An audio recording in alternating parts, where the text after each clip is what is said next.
নমস্কার, আপনারা সবাই কেমন আছেন? স্বপ্নডানাতে আপনাদের সবাইকে জানাই স্বাগত। আজ আমি এঁচোড়ের একটা দারুণ টেস্টি রেসিপি নিয়ে চলে এলাম। রেসিপিটা বানানো যেমন সহজ, তেমনি খেতেও বেশ টেস্টি হয়। চলুন রেসিপিটা কিভাবে বানালাম একবার দেখে নেওয়া যাক। প্রথমে দেখুন, একটা মিডিয়াম সাইজের আলুকে খোসা ছাড়িয়ে 4 ভাগ করে কেটে নিয়েছি। আর এবারে নেব একটা বোলে অল্প পরিমাণ জল, যার সাথে অ্যাড করে দিচ্ছি পাতিলেবু কেটে। আর এঁচোড় কাটার সময় যেহেতু আঠা চটচট করে, তাই এইভাবে জলের মধ্যে যদি লেবু দেওয়া যায় তাহলে কিন্তু ওই বোলের চারপাশে আর আঠাটা চটচট করবে না। আর তারপর হাতে একটু তেল নিয়ে পুরোটাতেই লাগিয়ে দিলাম, আর বটিটাতেও অল্প পরিমাণ লাগিয়ে দিয়েছি, এতে আঠা আর চটচট করবে না। আর এবার দেখুন, একটা বড় সাইজের এঁচোড় থেকে আমি প্রায় 300 গ্রামের মতো কেটে নিয়েছি। আর তারপর ওর ছালটা ছাড়িয়ে নিয়েছি। এবার ওর মাঝখানে থাকা ওই শক্ত অংশটা কেটে বাদ দিয়েছি। আর এবার দেখুন, এইভাবে ছোট ছোট পিস করে পুরোটাকেই কেটে নিলাম।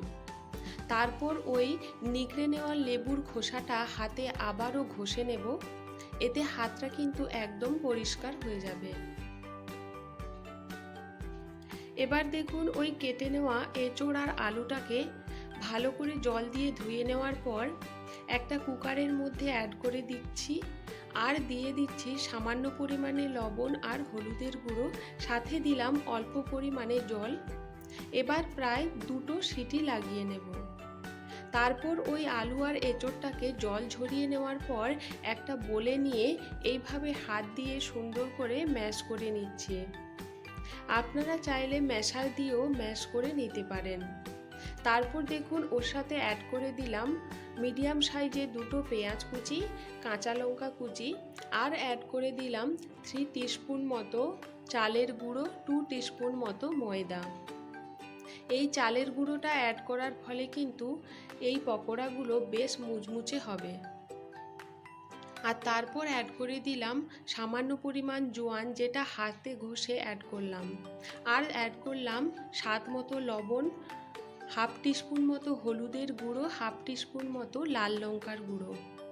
এবার মিশ্রণটাকে সুন্দর করে মিশিয়ে নিচ্ছি।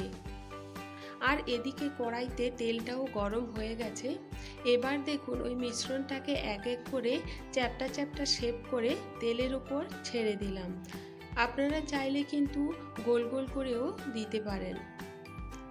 আর এবার গ্যাসের ফ্লেমটা কন্টিনিউ লো টু মিডিয়ামে রেখে পকোড়াগুলোকে এদিক ওদিক উল্টে পাল্টে ফ্রাই করে নেব। ভিডিওটি ভালো লাগলে একটি লাইক, কমেন্ট, শেয়ার করবেন। আর যে সমস্ত বন্ধুরা নতুন আছেন প্লিজ চ্যানেলটি সাবস্ক্রাইব করবেন। এই যে দেখুন, এইভাবে গোল্ডেন ব্রাউন করে ফ্রাই করে নিলাম, আর তারপর এগুলোকে তুলে নিচ্ছি। আর বাকি যেগুলো আছে ওগুলোকেও ওই একই প্রসেসে ফ্রাই করে নেব। পকোড়াগুলো খেতে কিন্তু দারুণ মুচমুচে হয়। এগুলো বন্ধুদের সাথে আড্ডাতে, চা বা কফির সাথে কিন্তু দারুণ জমবে। আর রেসিপিটা অবশ্যই বাড়িতে বানিয়ে দেখবেন, আর কেমন হলো কমেন্ট করে জানাতে কিন্তু ভুলবেন না।